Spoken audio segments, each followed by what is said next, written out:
is it? Who are you? What do you want? Oh my God, you've gotten fat. Come in, come.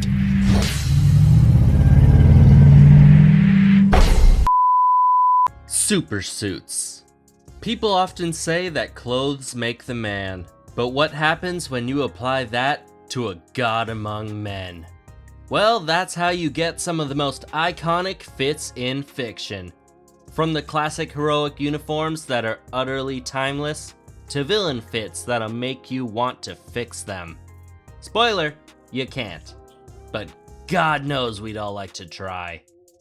But this isn't about the ridiculously hot heroes and villains of the big two comic universes, but rather the ridiculously hot and stylish heroes of one of my new favorite shows, TBHX.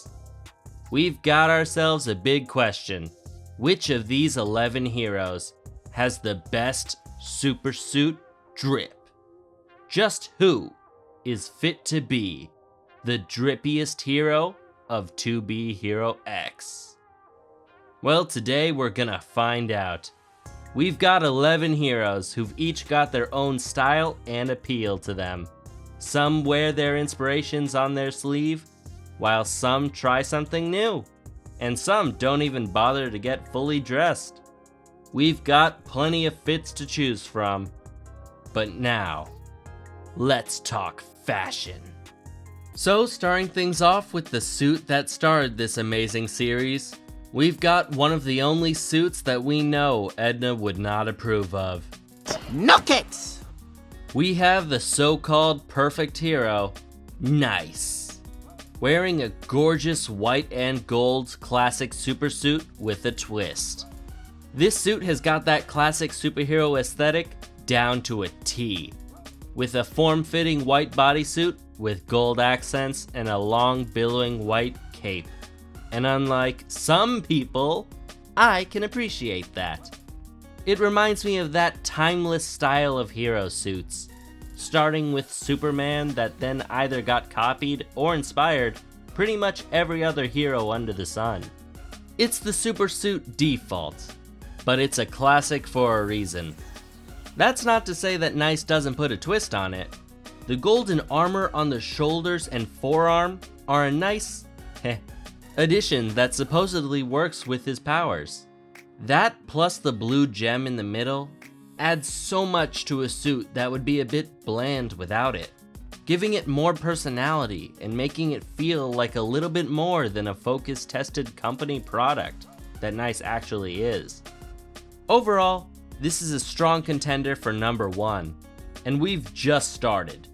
There's honestly nothing I dislike about it, except for the man under the suit. Just kidding. I love this boy failure so much. But next up, we have the man who stole his name, stole his girl, and accomplished his lifelong dream in 2 months. We have the commoner himself, Lin Ling, in a suit that's mostly shown in flux. Probably a reference to him starting out as a fake copy of Nice, who eventually sheds that mask for a genuine one. We only see his new costume a couple of times, but we got a futuristic style combat suit that honestly looks bland as He got rid of the cape, most of the colors, and took out pretty much all the identity it had. There's no part of this suit that makes me identify this as Lin Ling or the commoner. Nothing speaks to this being uniquely his own. No wonder his main image is him mid-transformation. That's the most interesting aspect of this outfit. This suit reminds me of an MCU super suit, and I don't mean that in a good way. At least those have enough variations in colors to break up the monotony, and those aren't too bad being worn by an actual person. But this is just meh. No, it's worse than meh. It's mid. Wait, is mid worse than meh? Whatever. Overall, this feels like a blank canvas. It needs more color, more personality, and more. Just more. It might be the lighting, but still, You're 0 for 2, Lin Ling. Do better, man. Did Miss J honestly pick that out for you? Damn. But next up, we've got a man who knows how to appreciate the classics. He might be a lesser copy of the original, but that fit goes hard. We've got Isol, decked out in a badass rework of the classic Super Sentai style. We've got a black underlayer with bright blue body armor that gives it an edge that you don't usually see in this style of suit. It's honestly giving Genji's edgier cousin vibes, but I don't mind it. The sharpness of the details, the color, and even the fact that you can tell his arm is mechanical, it all adds to the design. It feels almost mechanical, emotionless, and lethal. Like the man behind the mask is gone. And I love it. When I see this, I don't only think of Isol. I think of Yang Chen. This suit perfectly encapsulates him. And that's both heartbreaking and incredible. Overall, this is a dynamic suit with a badass vibe reminiscent of Super Sentai, yet almost a rejection of it, with none of the friendly nostalgia of our favorite childhood superheroes.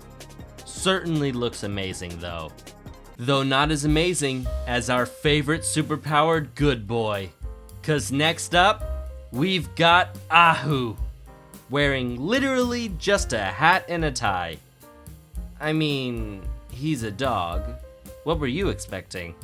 He does have some alternate forms that we see in his music video, but his supersuit is pretty much just a fedora and a pink tie.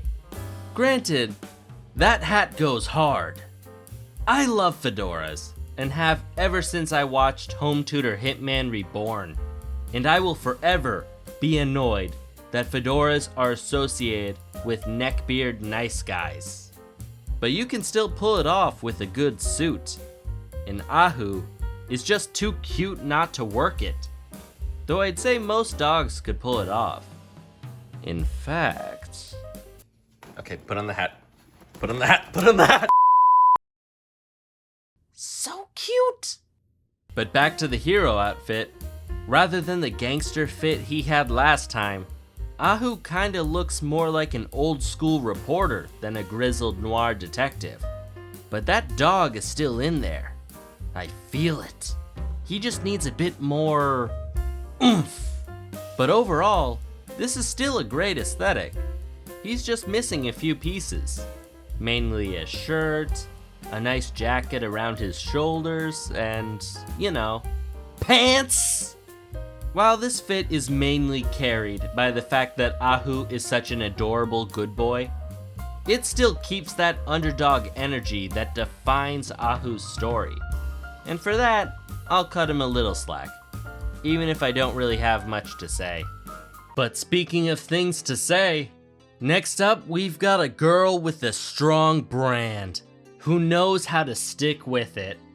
We've got the hero built for the stage, Lucky Cyan, dressed in a pop star magical girl fit with a bit of tomboy rock energy added in. The sleeveless top with the long opera gloves immediately gives off some magical girl vibes, and the 4-leaf clover and guitar make it clear what she's all about.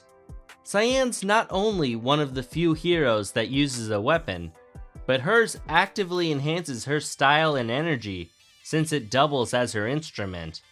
Her white go-go boots alongside her shorts gives off a more tomboy vibe rather than the magical girl vibe of the top half. But it all works together amazingly, with the cyan leggings matching her hair and the 4-leaf clover symbol. And the white base color of her boots, shorts, top, and gloves make it pop. But it's the black accents that really hold everything together for me, adding a hint of contrast and enhancing everything else. Altogether, this fit has a strong brand, a rocking energy, and fits the character to a T. This isn't the fit of a superhero. It's the fit of a pop star who happens to fight crime on the side. And honestly, yeah, this is what some of the others were missing. No one could wear this except Lucky Cyan. And that's how I know this is an iconic fit. But next up, we have the unfortunately named Luo Li. And yes, I know her character name is Luo Li, but her hero name is Luo Li, and I hate it so much. Now, Luo Li's suit has gone through some changes over the course of the series, but I'll go with her current design, because the prototype looked like something out of Five Nights at Freddy's, and that's not for me. But this is very much for me. Because let's face it, it's not hard to tell what archetype of superhero she's based on. I'm a simple guy.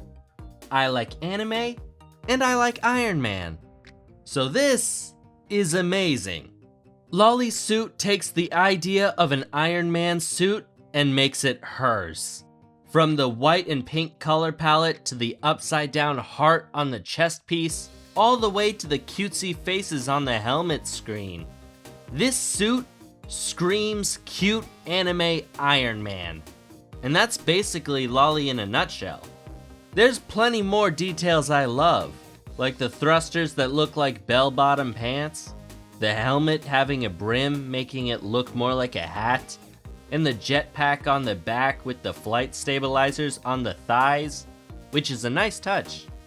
All that, and it still shows the little gaps and joints in the armor that made Tony's early suits so iconic. I don't care what anyone says, the nano armor was stupid. But overall, Luo Li's suit is a welcome change to an already amazing style. And while it wears its inspiration on its sleeve, it more than does enough to stand on its own. It's cute, cool, functional, and perfectly encapsulates Luo Li as a character. Now all I can say is, Luo Li looks good. Wait, no, not like that, no, wait! Hey, if you've made it this far, thanks again. And whether you're following along to admire the heroic drip, or just using this as second screen content, if you like the video, please, consider subscribing to my channel. It'd mean the world to me. I'm Merlyn with a Y, a certain famous wizard's less talented but more attractive cousin. And let's get back to our heroes. But next up, we have a man and his son, who are both somehow cuter and more youthful than Luo Li, despite being a full-on 28-year-old man. And to be honest, how? How is this twink 28? That was certainly a choice. But little Johnny's hero outfit starts with a tight black crop top under an orange hooded capelet with matching capri pants, really showing off his flat stomach, which, I can't lie, I'd show off too if I had one. Damn Popeyes being so delicious. Summer bodies are overrated. The hood of the capelet has a pair of white fox ears, adding to his kawaii anime fox boy aesthetic. And when not in use, his fox mask splits up and rests on top of his head, looking like another set of ears. He also has what looks like feathers coming down from his belt, adding a bit more flow into his fit, matching the looseness of the top half. And along with it is a tomahawk that he never uses! Seriously, I'm pretty sure the only time he used it was him giving it to someone else. Which sucks, cause I love a good axe user. But overall, little Johnny's hero suit blends his animal wildlife theme with his cute anime boy aesthetic to make a hero that you just know is gonna have a big Fujoshi fan base. That paired with his naked companion makes it a solid altogether look, though you can definitely tell that this fit was designed to sell merch. But hey, I'd buy it. But after the alien dog mom, we've got the true daddy of the cast. Ghostblade. In a black assassin style fit with gold accents, serving as a great contrast to his alabastin skin and pale gray hair, which in my mind looks better than white hair. But maybe that's just me. I love a good silver fox. With a gold mask covering his mouth and ears, it simultaneously adds to his mysterious assassin vibe and acts as a great nod to his power's drawback. Though it may be a bit flashy for an assassin, but as a hero, it works. Alongside that, he's rocking a long black cloak with gold trim and a torn hemline, riding that line of just disheveled enough to look sexy and not homeless. All that over a black suit with gold accents. And you know how I feel about suits. God damn! His giant gold collar is a bit much, but it emphasizes his mask well and gives you something to look at when the cloak isn't flapping in the wind, showing off the good underneath. Overall, this feels less like a superhero costume and more like a villain fit. But I think we can both agree, this looks good. His fit really matches the vibe of a guy who outright said he'd become the coolest assassin ever. And as cringy as that line is, he did it. What do you think, Edna? No kicks! It's more of a cloak, but you're always a critic. But something tells me she'll hate this next one even more. Because next up, we've got the guy that doesn't even bother to wear a costume. Just fights in his everyday clothes. We've got Dragon Boy. Now, as boring as it is to not have a supersuit, I get the reasoning. Dragon Boy's powers require him to get the absolute kicked out of him, so any costume would just get destroyed in the process. But still, I would have liked a suit with maybe internal spikes that did extra damage to him and sped up the process or something. Or maybe did damage to the enemy. Just something that leaned a bit more into the damage sponge angle of his character. What we got instead was a purple Hawaiian shirt covered in black palm leaves and hibiscus flowers, with the shirt left open to show his tattoos, and the completely unnecessary straps around his neck, waist, and arms. It really feeds into that power bottom energy. Cause I haven't seen this many straps since my last date night. But speaking of bottoms, his pants are a pair of purple cargo pants, with no shoes. The going barefoot disgusts me, but I can at least respect a good pair of cargo pants. I'm tempted to make a dad energy daddy joke, but he's too bottom for that. Overall, this is a fit designed for one thing: to cover his junk while showing off his full body tattoos. And while I'm disappointed by the lack of flair, I can respect the Hulk pants situation his powers put him in. At the very least, his lack of a suit makes his ultimate form that much more iconic. And I can respect a nice set of tattoos. But now, it's time to show our respect and bow before the Queen, who has finally redeemed herself after her less than stellar outfit in my last episode. She's finally in a fit worthy of her namesake, as she adorns herself in a gorgeous mini white double split dress, accented with black and gold that flows down to her mid-thigh, just long enough to look elegant without getting in the way during combat, with the split on each side only further accentuating her silver cuisse and greaves. And those paired with her golden gauntlets covering her arms gives her the perfect mix of strength and elegance that just makes you want to melt. There's just something about women in armor that is just so, you know? And this is no bikini armor. She looks powerful and sexy, and she doesn't need to parade around half naked to do it. Her black underlayer covers up what the mini dress misses, meaning her only exposed skin outside of her face is her shoulders. And she still looks hot as hell despite that. You know what? Maybe those school dress codes were onto something. 'Cause dem shoulders? Hot! And with a gold and black crown atop her head, only adding to her aura of authority and strength, she looks like a badass warrior princess. Even when her crown transforms into its mirror mask form, when she's wielding that spear, her cape flapping in the wind, drop it, she looks so powerful. She's certainly earned the name Mistress Queen. I said queen. Overall, this is the perfect mix of elegance, strength, and authority. And I could not think of a better hero outfit to go with a name like Queen. I will say, I'm not a huge fan of the combat heels. But even that is offset by how amazing she looks in them. They only add to her authority, and I want her to step on me. But speaking of getting stepped on, we're finally here with the man who steps on other people's pride as easily as he breathes. The man who's so confident he wore an X on his costume before he even got the title. We've got the final and top hero, X. And while his hero suit is essentially normal clothes, I'll give him a pass, because it's a suit.